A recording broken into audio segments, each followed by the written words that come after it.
ኦሪት ዘኍልቍ ምዕራፍ 15 የመሥዋዕት ሕግ።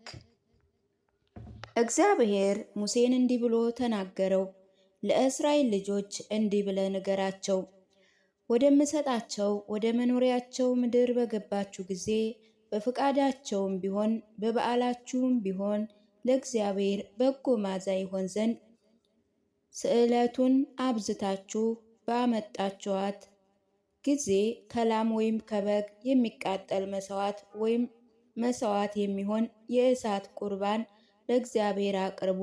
ቁርባኑን ለእግዚአብሔር የሚያቀርብ የኢን መስፈሪያ 4ኛ እጅ በሆነ ዘይት የተለወሰ የኢን መስፈሪያ 10ኛ እጅ የሆነ የመልካም ዱቄት መሥዋዕት ያመጣል።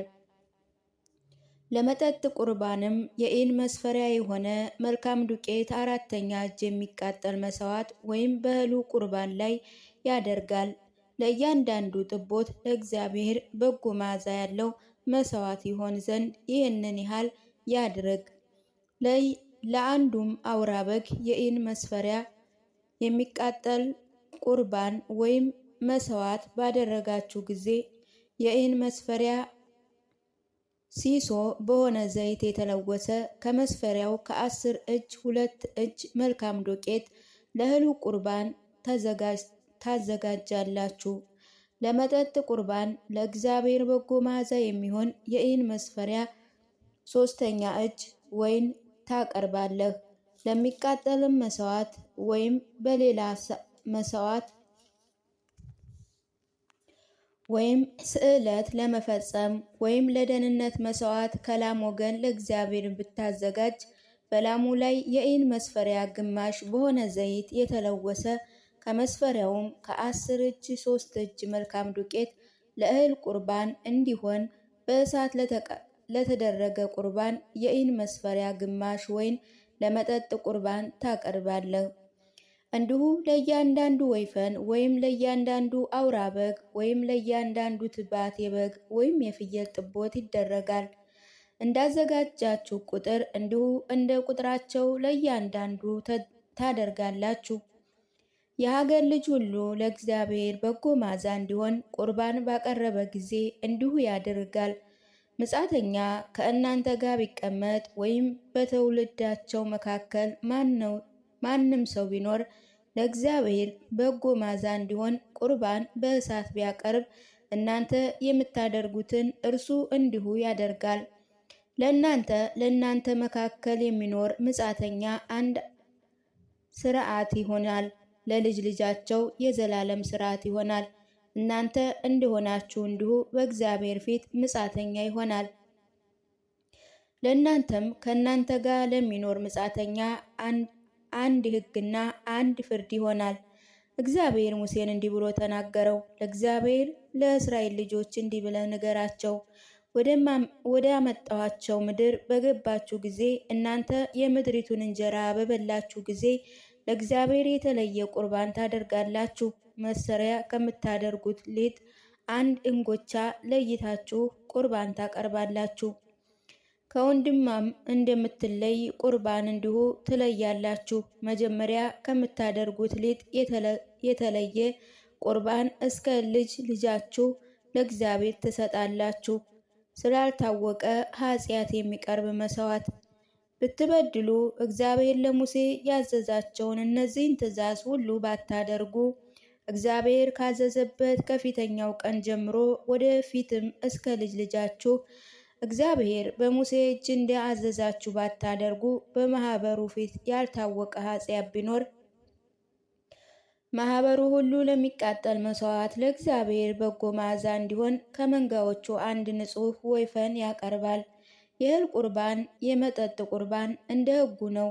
ለኃጢአትም መሥዋዕት አንድ አውራ ፍየል ያቀርባል። ካህኑ ለእስራኤል ልጆች ማህበር ሁሉ ያስተሰርይላቸዋል፣ ባለማወቅ ነበርና ይሰረይላቸዋል። እነርሱም ስለ ኃጢአታቸውና ስለ ቃላቸው ቁርባናቸው መሥዋዕታቸው ለእግዚአብሔር ያቀርባሉ። በሕዝቡ ሁሉ ዘንድም ያለ እውቀት ተደርጓልና ለእስራኤል ልጆች ማህበር ሁሉ ወደ እናንተም ለሚመጣ ምጻተኛ ስርየት ይደረግላቸዋል። አንድ ሰው ሳያውቅ ኃጢአት ቢሰራ ስለ ኃጢአቱ አንዲት የ1 ዓመት እንስት ፍየል ያቀርባል። ካህኑ ባለማወቅ ስለበደለ ያስተሰርይለት። ባለማወቅ በእግዚአብሔር ፊት ኃጢአት ስለሰራ ሰው ያስተሰርይለታል። ትውልድ በእስራኤል ልጆች መካከል ቢሆን ወይም በመካከላቸው የሚኖር ምጻተኛ ቢሆን ሳያውቅ ኃጢአት ለሚሰራ ሁሉ ሕጉ አንድ ይሆንለታል። የሀገሩ ልጅ ቢሆንም ወይም ምጻተኛ ቢሆን በእጁ ትዕቢትን የሚያደርግ ሰው እግዚአብሔርን ሰድቧል። ያም ሰው ከሕዝቡ መካከል ተለይቶ ይጠፋል። የእግዚአብሔርን ቃል ስለናቀ ትእዛዙንም ስለሰበረ ያ ሰው ፈጽሞ ይጥፋ፣ ኃጢአቱ በራሱ ላይ ነውና። ሰንበትን ስለሻረ የተቀጣው ሰው። የእስራኤል ልጆች በምድረ በዳ ነበሩ። አንድ ሰውም በሰንበት ቀን እንጨት ሲለቅም አገኙ። በሰንበት ቀን እንጨት ሲለቅም ያገኙት ሰዎችም ወደ ሙሴና ወደ አሮን ወደ እስራኤል ልጆች ማህበር ሁሉ አመጡት። እንዴት እንደሚያደርጉ አልፈረዱምና በግዞት ቤት አዋሉት። እግዚአብሔር ሙሴን እንዲህ ብሎ ተናገረው። ሰውየው ይገደል፣ ማህበሩ ሁሉ በድንጋይ ይውገሩት አለው። ማህበሩ ሁሉ ከሰፈር ወደ ውጭ አውጥተው እግዚአብሔር ሙሴን እንዳዘዘው በድንጋይ ወገሩት። በልብስ ላይ ስለሚደረግ ዝፍራ እግዚአብሔር ሙሴን እንዲህ ብሎ ተናገረው። ለእስራኤል ልጆች እንዲህ ብላቸው፣ እነርሱ በትውልዳቸው ሁሉ በልብሳቸው ጫፍ ዘርፍ ያደረጉ ዘንድ በዘርፍም ሁሉ ላይ ሰማያዊ ፈትል ያደርጉ ዘንድ እዘዛቸው። እርሱ በዘርፉ ይሆንላችኋል።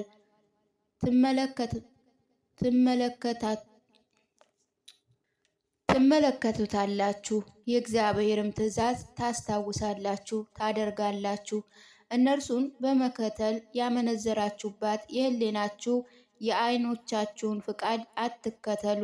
ትእዛዙን ታስቡና ታደርጉ ዘንድ ለአምላካችሁ ቅዱስ ትሆኑ ዘንድ እኔ እግዚአብሔር አምላካችሁ ነኝ። አምላክ ሆናችሁ ዘንድ ከግብፅ ምድር ያወጣኋችሁ እኔ እግዚአብሔር አምላካችሁ ነኝ። ምዕራፍ 16 ቆሬ ዳታንና አቤሮን እንዳመፁ። የሌዊ ልጅ የቀዓታ ልጅ የይሳኮር ልጅ ቆሬ ከኤልያብ ልጆች ከዳታንና ከአቤሮን ከሮቤልም ልጅ ከናፍታሄል ልጅ ከአውናን ጋር ተነጋገረ። በሙሴ ላይ ተነሱ። ከእስራኤልም ልጆች በምክር የተመረጡ ዝናቸው የተሰማ 250 የማህበር አለቆች ከእነርሱ ጋር ነበሩ። በሙሴና በአሮን ላይ ተነሱ። ለእናንተ ይበቃችኋል፣ ማህበሩ ሁሉ እያንዳንዱ ቅዱሳን ናቸውና እግዚአብሔርን በመካከላቸው ነውና በእግዚአብሔር ጉባኤ ላይ ለምን ትታበያላችሁ? አሏቸው። ሙሴ በሰማ ጊዜ በግንባሩ ወደቀ። ለቆሬ ለማህበሩ ሁሉ እንዲህ አላቸው፣ ነገ እግዚአብሔር የእርሱ የሚሆኑትን ቅዱሳን ይሆኑና ያውቃል። የመረጣቸው ሰዎች ወደ እርሱ ያቀርባቸዋል። እንዲሁ አንድ እርጉም ቆሬና ማህበሩ ሁሉ ጥናዎችን ውሰዱ። ነገም በእግዚአብሔር ፊት እሳት አድርጉበት፣ ዕጣንም ጨምሩባቸው። እግዚአብሔር የሚመርጠው ይህ ሰው ለሌዊ ልጅ ቅዱስ ይሆንላቸው። ሙሴ ቄሮን አለው፣ እናንተ የሌዊ ልጆች ስሙኝ። የእስራኤል አምላክ እግዚአብሔር ማህበር ለይቶ የመረጣችሁን የእግዚአብሔርን ድንኳን አገልግሎት ትሰሩ ዘንድ እንድታገለግሏቸው በማህበሩ ፊት ትቆሙ ዘንድ ወደ እርሱ ያቀረባችሁን ታሳንሳላችሁን? አንተና ከአንተ ጋር የሌዋውያን ልጆች ወንድሞች ሁሉ ወደ እርሱ አቀረቡ። ካህናቱ ትሆኑ ዘንድ ትፈልጋላችሁን? ስለዚህ አንተና ማህበሩ ሁሉ በእግዚአብሔር ላይ ተሰብስባችኋል። በእርሱም ላይ ታጉረመርሙ ዘንድ አሮን ማን ነው? ሙሴ የኤልያብ ልጅ ዳታንና አቤሮን እንደሚጠሯቸው ላከ።